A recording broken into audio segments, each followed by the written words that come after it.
Welcome back to this new experience that we're working on for you. We're talking about power skills for women in business. I'm Leah Murphy, the CEO of Career Gems for the Journey, and we're excited to be able to bring this back.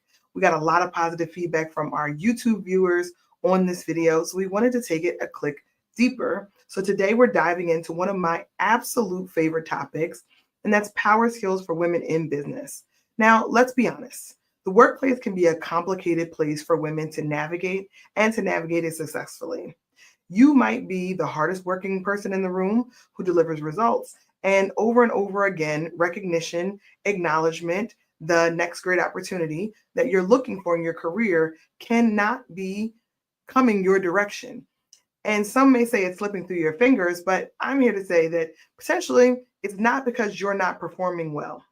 That's where power skills come in. Power skills are not just a nice to have, they're not extras. They are the capabilities that allow you to not only do the work, but to shift the room, to move from a contributor to an impact player. They help you to communicate influence and lead in ways that get you noticed, respected, and ideally rewarded tangibly. By the end of this episode, you'll walk away with 5 power skills to work on that every woman in business must master. And more importantly, you'll know how to start putting them to practice right away. Now, we're going to get into these 5 skills, and I want to make sure that folks have an opportunity to go grab a pencil or pen, or to make sure that you are in a place where you can focus, because I think that these are some skills, as we mentioned earlier, that should get into action to be practiced right away. If you're joining us on YouTube, please do like and share this video to make sure that more women get the exposure to this content and we can continue to grow together as a community. So, skill number 1 is executive presence. So I'm starting with executive presence because I hear that it can be a variable, very catch-all comment in feedback that's overly general, and I want to make sure that I break it down. Now, this also comes from a perspective of someone who spent over 15 years in corporate America and had to navigate these environments myself. And then I get to spend most of my days helping what I think are some of the most talented people and individuals navigate these kinds of challenges consistently. So it's well thought, it's research, it's evidence-based. And these are tools that I want to see you incorporate into your skill set so that you could win. All right. Executive presence is not just about how you look, but how you can't lie about the things that are a part of your personal brand. So executive presence really does require you to be thoughtful about your personal brand in a comprehensive way, but it's not just your aesthetic. It's not just how you look, how you dress, even though I sincerely believe that's important to look and dress the part, because unfortunately, the reality is that corporate America, nonprofit, academia, all these places are filled with people, and those people have biases. So it's difficult to fight the bias of the masses in this environment. So what I encourage you to do is acknowledge that the bias exists and decide how you're going to move from there. Linked to how you look or what your aesthetic is how you show up, how you speak, and how you make other people feel when they're in your presence. For women, this can be tricky. If you're quiet, you risk being overlooked. If you speak boldly, you risk being labeled as aggressive. A quick note, I learned something really interesting from Dr. Raquel Martin, who's one of my faves on the social media platforms, this term of sapphire stereotype. So sapphire stereotype is something that really encapsulates what I already truly knew from my lived experience, but it talks about how you will be perceived based on other people's biases or stereotypes that they may be using when they look at you, the lens that they are looking through. Now, I want to be clear, you can't address all stereotypes, and you certainly can't help people unlearn those stereotypes. But if you look up this concept, the sapphire stereotype, it helps you to understand that there is a balance that you are working to strike when you're in environments where these kinds of biases may be present. So I want you to feel like the balance is possible and it comes from a place of sincere authenticity for you. So let me give you a quick, really simple framework. I teach my client the three C's. The three C's look like clarity, confidence, and calm. Clarity, confidence, and calm. So before every meeting or every interaction that you're going to navigate with other people in the workplace, I want you to ask yourself the questions around, do I have what it takes to navigate this experience in this interaction in a way that's going to help me be perceived the way that I want to be perceived? Am I navigating with clarity? Am I confident in my delivery? And am I calm? So we're going to give a quick example. When we talk about am I clear or do I have clarity, is am I clear on my main point? Is the objective of this interaction or this conversation clear to me, and can I convey that to others? That's how you know that you are clear. And if you can't answer yes, then it requires you to do a little bit more work to retool the way you're communicating, the language you're choosing, the examples, maybe demystifying or removing some jargon from what it is you're trying to say, so you can get to the point where you actually believe that you're clear. And the next one is, can I deliver this with confidence? Can I deliver this with an air of confidence because I've done my research? I'm well prepared. And oftentimes, this is an expectation that is constantly repeated to us on a consistent basis for women. How do you demonstrate confidence in a way that feels approachable to other people? And that's not something you're going to be able to perfectly navigate. But if you feel confident and you convey that to other people, it certainly allows people the opportunity to pay attention, to respect what it is you're saying. And the last one is, if I am challenged, can I stay calm? Now, this goes to emotional awareness, it goes to self-awareness, it goes to emotional intelligence. It's this idea that you are responsible for managing your reactions, knowing that there are going to be people in the workplace that will push your buttons. There are going to be people in the workplace that will trigger you, either intentionally or unintentionally. So if you can navigate coming in with those 5 C's: clarity, confidence, and calm, then you have a fighting chance to be able to really demonstrate a level of executive presence that is consistent with the expectations of getting better relationships and driving influence as an impact player inside your organization. I'll give you an example. I had a client who's brilliant, super talented, potentially the smartest person in the room, but her nervous energy in meetings meant that her ideas often didn't land. Once she started practicing the 3 C's, everything changed. She spoke with intention, she allowed her voice to carry confidence, and she stayed calm even when people pushed her buttons or even when people intentionally misunderstood her. So that requires a certain level of self-awareness and these 3 C's to really show up in these environments. And guess what? People started to lean in. And even better, allies, people that she had collaborated with, or other people in the organization who were like minded, started making more space for her to use her voice in meetings because she demonstrated this executive presence and a true command of the subject matter that she was sharing. So they started listening, not just hearing her, but valuing her input and making sure that her input was a part of critical discussions. If you bring the 3 C's consistently to the way you show up for work, you will neutralize some of the bias that we know exists, or you'll navigate the responses from the environment. Now, you can't neutralize all bias. There's no perfect plan, but the goal is to go into these environments feeling like you've given yourself the best level of advantage possible. And I'm not encouraging you to challenge all biases. I'm not encouraging you at all to go deep into stereotypes or people's belief systems at work. I'm actually saying quite the opposite. You show up to the best of your ability using those 3 C's, and then you get information back based on people's responses and behaviors.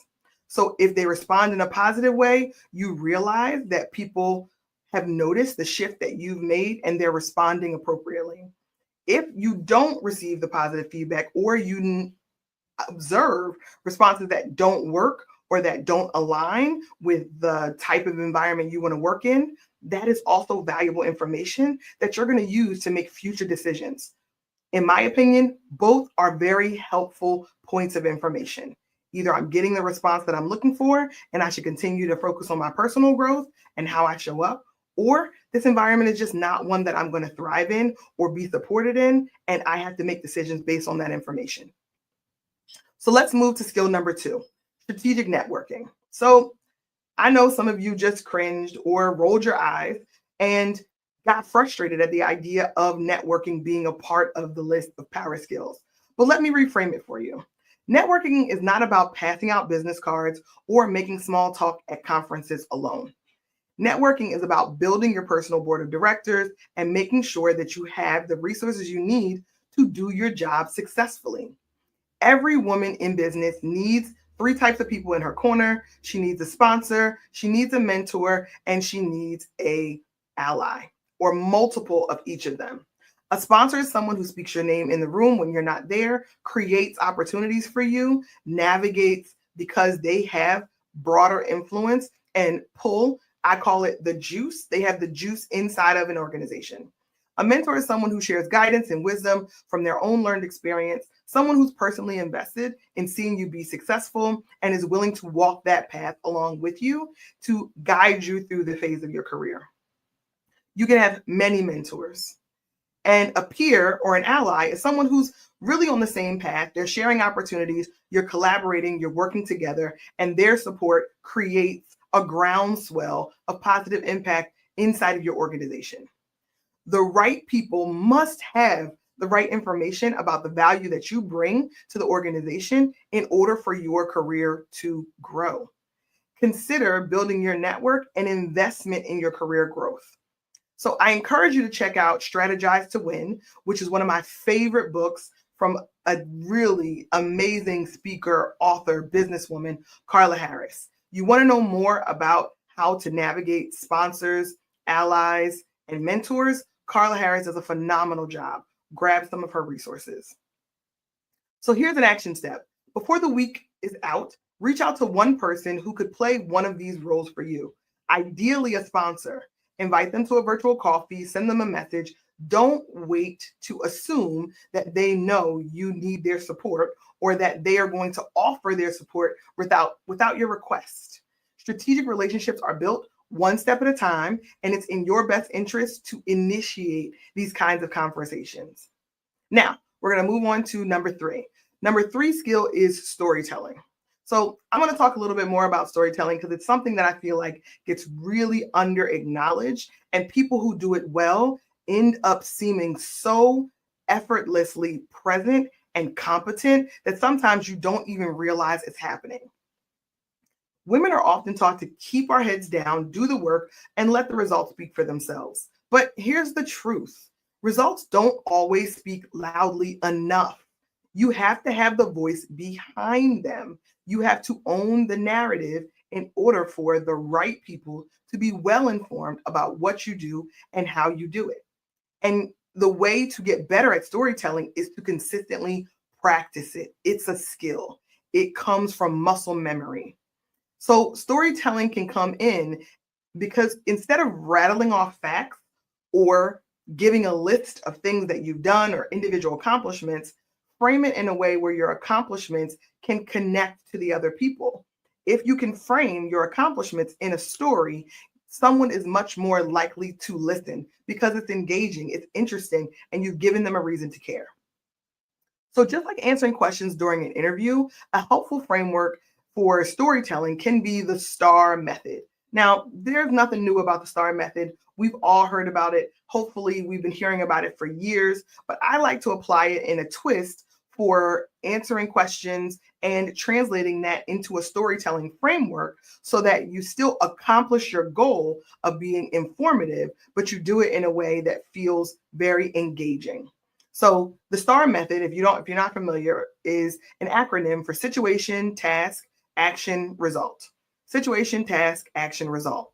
So because it's nothing new, I like to put my own twist. So instead of giving a list of what you've done or saying I worked on a project or I was on a project team, you could say something like, I led a cross-functional team of 5 people. Our task was to streamline a major process. I personally designed a new workflow. The team helped me to vet that workflow, and we collaborated to save the company 20% in cost as a result of the work that the team and I did. So what you're doing there is you're being thoughtful. You're acknowledging your individual contribution and you're incorporating the team, because I know a lot of people feel uncomfortable learning how to storytell and talk about their results initially. And a lot of expectations for women especially is that you distribute the credit. I'm here to tell you, you have to take credit for the work that you do, but you can also give credit when credit is due to others. So there's a difference. Storytelling is not bragging, it's telling the truth. It's acknowledging the work that you've done and making sure that the right people are well informed so that they're clear on the value proposition that you bring to your organization. It makes people remember you. And that's half the battle. Being memorable for the right things in front of the right people can be the difference maker in your career. So I want you to get better at that. Skill number 4 is negotiation. Now, you all know that negotiation is one of my favorite topics to talk about. And I talk about it so often that I went all the way to the fact of writing the book on salary negotiation, because I'm so personally invested in seeing 10,000 women learn how to negotiate. I am on a mission to help 10,000 women learn how to negotiate for better performance. And because I want to make sure that I incorporate negotiation as a part of a broader skill set, I'm bringing it up here because conflict is healthy when done well, and negotiation does not necessarily imply conflict. Negotiation can be simply a conversation, a mutual conversation between two parties who respect one another, that each have something of value to offer. So the truth is, women still face pay gaps and delayed promotion, so learning to negotiate is a non-negotiable. One of the strategies that I share with a lot of my one-on-one coaching clients is called anchor high. When you go into a negotiation, don't start at the bare minimum of what you'll accept. Start with your best case scenario and back that up with data to support why this is the best case scenario. Make a compelling business case for your ask in negotiation, and then allow the other party to continue to inform you about what their priorities are so that you can continue a negotiation conversation that actually meets the needs of the other party and your own needs too. I'm not saying every negotiation will be a win. I'm saying that every negotiation allows you to extract new information about the priorities of the other party and to inform them about your priorities so you can continue to make good business decisions together. That framing is a confident, data-driven way of approaching anchoring high so that you can make sure that you value your contributions and you help to teach them to value your contribution. Anchoring high gives you room to land at a place that you feel good about instead of settling for over-compromising and not getting anything out of the negotiation. And the last skill, number 5, is self-advocacy. Say it with me. Self-advocacy. Yes, yes, yes. And it's so important because oftentimes we don't understand that we are our own best advocate. No one is going to put in the work the way you are for your personal brand or for your development. And let's be real, women face double standards and extra scrutiny, and we're not going to just pretend that it doesn't exist, because then we can't strategize or we can't solution around it. And also, if you're an ally, if you are an ally to women, or you want to support professional women, or you're a leader who is a man, these really thoughtful points and tips can also help you to address your own bias and to be able to be a sponsor or an advocate for women who are in your organization or your peers, in your network, or even in your family. So when we talk about self-advocacy, it doesn't mean that there won't be resistance or there won't be friction. It almost means expecting the friction to come and then having the right supports in place to address the frustration that comes with that friction. It's the self-awareness to know that someone else creating friction in your life requires you to work through your feelings about it so that you can continue to navigate your organization successfully. So Here are a couple ways to be able to practice self-advocacy. And number one for me is always take good care of yourself. The Career and Care Summit came to be, and it's something that I'm really passionate about. We had a phenomenal event last year for professional women because we knew that there were needs in the care and career realm that were just not being addressed. So, in order to take good care of yourself, you have to consistently make sure your physical, emotional, psychological needs are getting the care and support that's necessary to navigate the workplace. I can't say enough about it. Having a priority to take good care of yourself will translate into self advocacy, will absolutely help you show up better in the workplace. Second is celebrate your wins, big ones, small ones, tiny ones, best friends ones, coworker ones. Celebrate the small wins. Don't wait and convince yourself that there's more work to do, so I should wait to celebrate. Make celebration a habit. I'm hearing, hype me up, hype me up. I'm going to hype me up. And that really does set yourself up to continue to be able to do great work because you're taking the opportunity to celebrate and you can find the joy and you can find the positive feeling in the hard work that we know that's required. So to hard work for hard work's sake can be difficult as a sell, even to yourself, even to the most ambitious person. So I want you to take the time to celebrate your wins in whatever way makes sense to you. And third, make sure that you're in a community of other like-minded people so that you can have the positive momentum of when other people are excited and other people have something that they've accomplished, that you are basking in their energy and vice versa when your time comes. So that could look like small communities, that could look like coworker besties, that could look like navigating conversations with mentors or with allies. All of these things look like community that wants to see you be successful, and it makes such a huge difference in the way we show up. Now, I'm going to recap the 5 skills, and when we recap, I want you to make a commitment to yourself to get into action on one of these 5 skills in the next 7 days. Number 1 is executive presence. Number 2 is strategic networking. Number 3 is storytelling. Number 4 is negotiation. And number 5 is self-advocacy. So which one will you start practicing in the next week? Drop it in the comments. I'd love to hear from you and support you on your journey because I want to hear your commitment to your own success.